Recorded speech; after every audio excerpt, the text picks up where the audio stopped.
N-ai o treabă. Dă că încerc eu. Dă-mă la mine. Dă că încerc eu. Dă că încerc eu. A căzut, mulțumim.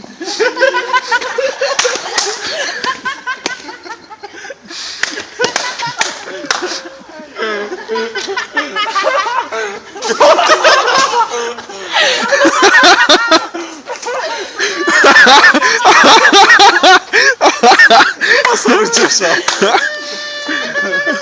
Dă-te, Bogdan. Dă-te, Bogdan, că aruncă Dănuța.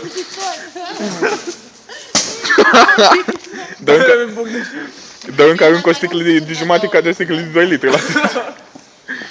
Stai că acum aruncă Dănuța ca portocale. Dar ca de clădirea. Dă măcar un șu. Băi, tată. Nu știu că arunc. Ia dă, Alex, la mine. Ia dă că acum avem... Dă să arunc eu, te rog. Odată.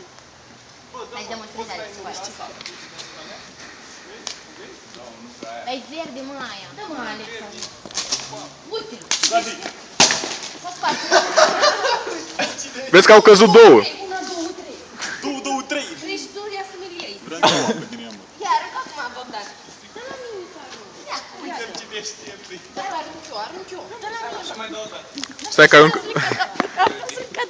Nu strici gluma. Ei desfăcut popul. Să sparg.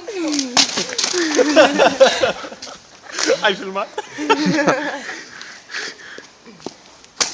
Ole. O, cât a călcat, mai avea puțin și intra în ciment.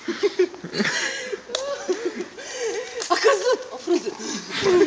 Dă Victoraș telefonul tău să arunc cu el. Mi-au sărit balele pe ecran.